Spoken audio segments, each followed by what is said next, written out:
Hace, no sé, más de un mes que desde la editorial Liberalia he publicado dos obras muy importantes para mí, hace mucho tiempo El Chile Profundo y ahora Transvaloración. Me pidieron, respecto a esta última obra, que hiciera un pequeño video eh, para que se pudiera promover el libro, ¿no? Un video de redes, naturalmente, y de un minuto, lo de siempre. Lo filmé varias veces, y no me gustó nunca porque sencillamente me parecía que siempre quedaba muy poco para lo que me importa a mí el libro. Entonces decidí explicarlo un poco más, con lo que implica. Tras la oración, el método para investigar las transformaciones culturales de alcance histórico es un trabajo que tiene muchas etapas, pero todas en línea recta. Cuando termino la licenciatura en la Universidad de Chile, nosotros teníamos para salir, para terminar la carrera, había que terminar una investigación empírica, sí o sí, a través del el taller 5 y 6 de la carrera, hacer una monografía de grado, que era una monografía literalmente, un trabajo sobre un solo tema, eh, y luego una tesis que podía ser teórica o empírica, ¿no?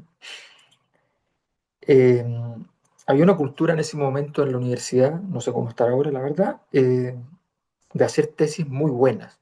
Era como, nadie quería hacer una tesis por cumplir. Eh, lo que era un problema, porque mucha gente no la hizo porque no quería simplemente cumplir. Mucha gente que había trabajado en investigaciones y qué sé yo por fuera, pero no querían hacer eso que habían hecho como tesis, querían hacer otra cosa porque tenía que ser una cosa, en fin, había todo un garbo en esto. En esa lógica,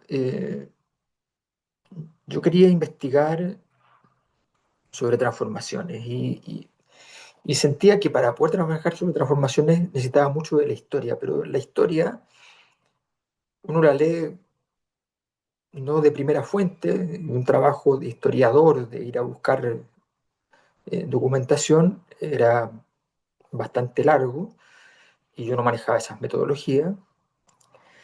Eh, y al mismo tiempo, la mayor parte de las fuentes históricas para analizar transformaciones sociales, políticas, por ejemplo, eran fuentes, como lo vamos a decir, eran fuentes que eran de segundo orden, o sea, uno tiene las cartas, uno tiene, pero no tengo la posibilidad de hacer una etnografía, la Asamblea Constituyente después de la Revolución Francesa.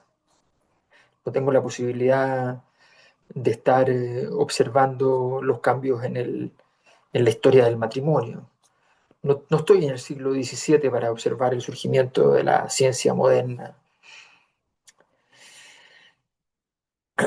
Lo que uno tiene, lo más cercano que uno tiene a algo de una época son las obras de esa época. Y la mayor parte de esas obras son obras que están en un registro escritural o pictórico. Y por tanto había que dialogar con el arte. Entonces me empiezo a meter en el tema del arte, que me interesaba por sí mismo, pero y me había atraído muchas veces y había hecho algunos niveles de aproximación, pero eh, insuficiente, sin duda. Eh, entonces, voy a hablar con Enzo Faleto, año 99 de haber sido esto, y, eh, y le cuento en qué estoy, pero todavía es una cosa vaguísima. Y le digo que no me importa que esté vaga, pero que quiero que me ayude a la reflexión, y eso le encantó, y conversábamos más bien en una mirada abierta y bien poco concreta. Recuerdo haberme encerrado los veranos con, literalmente, habiendo pedido libros para todo el verano de la universidad, con, eh, bueno, de hecho, entré a estudiar estética para poder apuntalar también mi tesis. Y me llevaba, sacaba unos libros que estaban buenísimos, y, y entonces me los llevé a verano tenía una bolsa de basura gigante llena de los libros que había sacado entre la Universidad Católica, donde estaba haciendo la licenciatura en estética, y la Chile, donde todavía tenía derechos de matrícula por estar haciendo la tesis de la licenciatura. Eh, Así que ahí le dediqué un montón de tiempo y empecé a tratar de formalizarlo, cosa que no me fue para nada fácil, a tal punto que eso se juntó con el hecho de que empezó a enfermar bastante grave en Sofaleto y, eh, y además yo sentía que en realidad la probabilidad de formalizar eso era muy limitada y que era una tesis más bien para una instancia superior. Cambié la tesis, fue una tesis más de teoría, sociología y política. Eh, y bueno, terminé mi tesis y esto quedó para mi doctorado. Mientras tanto iba preparando un poco cuál era el camino que quería, que todavía no lo tenía para nada preciso, pero eh, los que hacen tesis basadas en la navegación abierta, que es terrible, me entenderán al respecto. Eh, y bueno, y cuando llego al doctorado en 2005, eh, aprovecho los cursos del doctorado para ir apuntalando y ahí me familiarizo, cosa que en Chile no era fuerte, con Simmel. Salvador Giner era el que hacía los prólogos en castellano para prácticamente todos los libros de Simmel y por tanto y nos dio clase.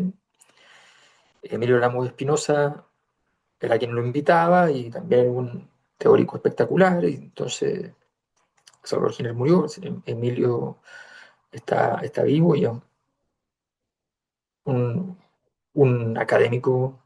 Cada vez que veo que hay ponencias de él, lo voy a ver porque realmente es una genialidad. Y empiezo ahí a tratar de formalizar esto. Bueno, cuento corto, este proceso tiene un elemento metodológico fundamental. Trabajando con distintos teóricos, revisando en la biblioteca que tenía cosas que en Chile no estaban, en la Complutense, entonces revisando a Sorokin, me doy cuenta de que puedo, al menos teóricamente, buscar un punto de apoyo. Y los puntos de apoyo van a ser los valores. Y a partir de eso, me parecía que se abrió una puerta que se me permitía entrar muy bien al cambio cultural y entrar desde el cambio cultural, sin necesidad de hacer una tesis culturalista, a las visiones económicas y políticas, a los escenarios económicos y políticos. Eso se empieza a abrir en la medida que voy trabajando y voy percibiendo que eso es posible. Empiezo a trabajar primero con el arte, para justamente ver cómo podía construir en valores lo que era una corriente o una pintura, la historia de un caso.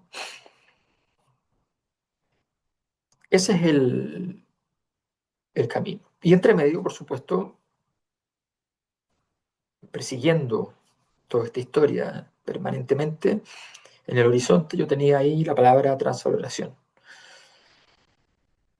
Porque me empiezo a dar cuenta que cada vez que hay un cambio importante en la historia, hay alguna palabra, algún significado que cambia. Se mantiene la palabra, se mantiene la institución, pero cambia el significado. Y muchas veces incluso se invierte cuando el cambio es muy grande. Lo considero una pista espectacular para seguir.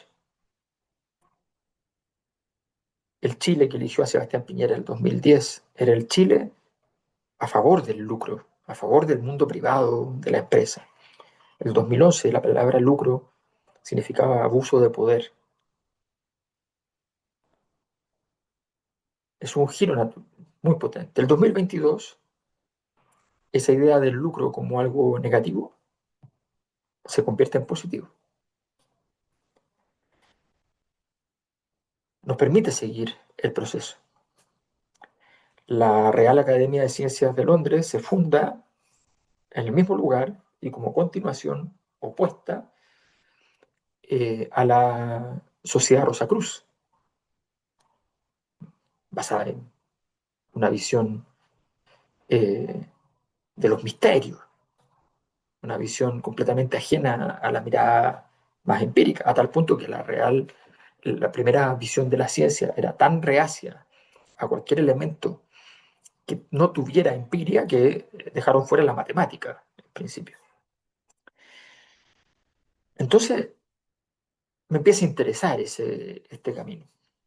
Y eso conduce a una investigación que dura muchísimo tiempo y sigue ocurriendo más allá de que se haya publicado, se haya hecho la tesis, se haya publicado el libro. Eh, Desarrollo aquí entonces una metodología para mirar los cambios históricos, pero mirando los cambios históricos como procesos sociales. No tengo competencia suficiente para la mirada historiográfica, pero sí para mirar esto como un proceso, una abstracción dentro del proceso de lectura de la historia. Eso es lo que tiene el libro. Y una armazón teórica, que es lo que más me gustó, cuando tuve que revisar el libro ahora para publicarlo,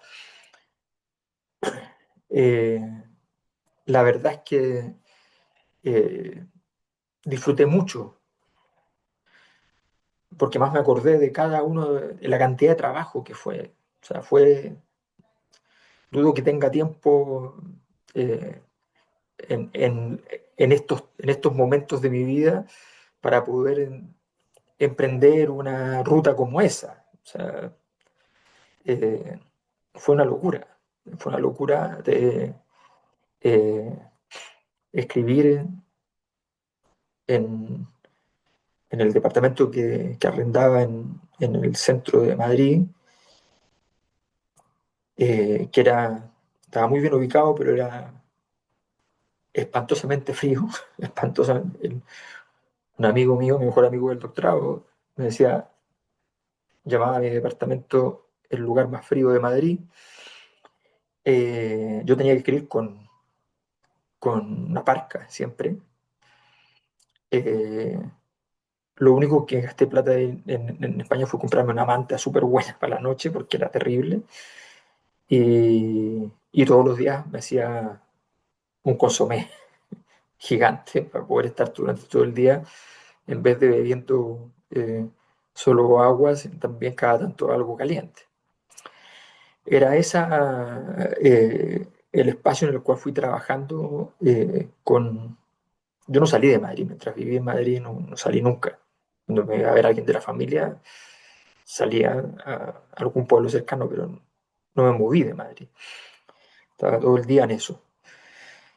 Transvaloración es esa historia, que no se ve, por supuesto, en el libro, pero que es la historia de esa investigación seminal que produce todo lo demás, que produce toda mi perspectiva y produce una base teórica que la resumo en dos palabras, energía y significado, el modelo EIS, eh, donde llego a la conclusión, en medio de la investigación, de que la sociología es ha hecho más énfasis en la dimensión de escenarios, la dimensión teatral de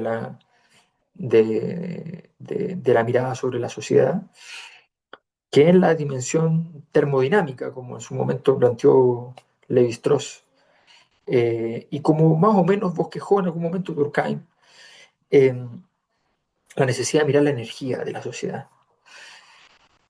Y esa ruta además abrió un camino que yo he estado trabajando por muchos años y que, como este libro, hay trabajos que los hago y los presento de inmediato, y hay trabajos que los hago y los presento mucho después. Desde que estuvo escrito Transfloración,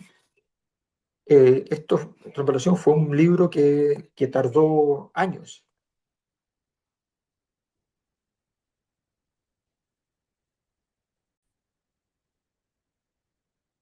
Lo tuve niños gritando.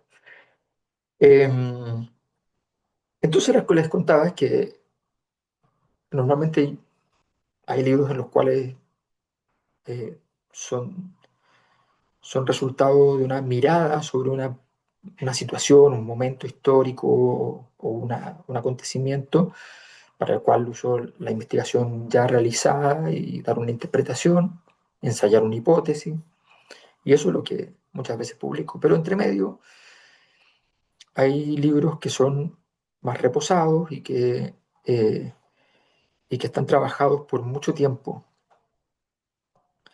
en una perspectiva que junta lo teórico, lo metodológico. Normalmente me gusta que dentro de eso haya una cierta discusión epistemológica respecto a la naturaleza de los métodos que se están utilizando y una parte empírica. Y bueno, otras valoraciones, eso es el resultado de todo un proceso eh, y no es el último resultado, es el análisis de las transformaciones culturales, que las transformaciones son un fenómeno amorfo, son difíciles de asir, de comprender, de seguir. Esto da una estructura para poder mirarla. No es un texto culturalista en el sentido actual. La, la, las teorías culturalistas sobre el cambio cultural actualmente son más bien promotoras del cambio cultural. Están hablando de ciertas agendas. Esto es todo lo contrario, no tengo ese interés para nada. Más aún lo encuentro completamente ajeno a lo que debiera ser la tarea de la sociología de la cultura. Eh, los estudios culturales, tal como se están planteando, a mí me parece, habiendo interesantísimos autores de por medio, me parece que están desviando el camino. Ese camino se puede hacer, pero lo principal tiene que ser tratar de entender el fenómeno central de la cultura y cómo se producen los cambios culturales. Mi mirada es decir, oye, los cambios culturales están en barbecho mucho rato, décadas muchas veces, o centenas de años inter- que son intersticiales, desde que una cosa empieza a entrar en crisis y otra cosa empieza ya a consolidarse. Hay toda una sopa originaria, que nunca es originaria, es intersticial. Y lo que pasa dentro de ese proceso es muy importante para lo que viene después. Lo que pasa allí estructura el futuro. Y estructura el futuro no solo de la cultura, sino que el futuro de la política. Y la política no solo estructura la política, estructura la economía. Eh, y la economía también tiene una relación directa con la cultura. Por tanto, recordemos que todos los teóricos trabajan la idea de las esferas culturales, dentro de las cuales está la política y la economía. Son esferas culturales, son formas de especialización que van a dar un campo que nosotros lo vemos como autónomo, pero que no es totalmente autónomo. Bueno, en medio de esa discusión está este libro que plantea algunas de las problemáticas más grandes, pero sobre todo plantea una línea de trabajo para qué hacer cuando nos encontramos con ese tipo de procesos. Esto lo he tratado de ir adaptando también a la dimensión política, un poco está en el libro Malestar Social y Crisis Política, está vinculado.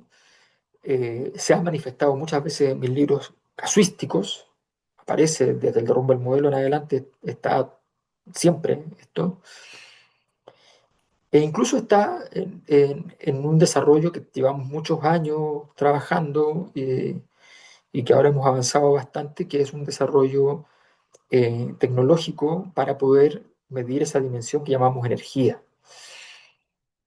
¿A partir de qué? A partir de los valores. Eh, Eso es lo que estamos haciendo. Y eso lo estamos haciendo con Big Data y otras fuentes de datos. Así que todo esto, todo este libro se resume en que son 25 años, 26, 27 años en línea recta respecto a mirando lo que está pasando hoy día, del trabajo que he ido consolidando en mis investigaciones.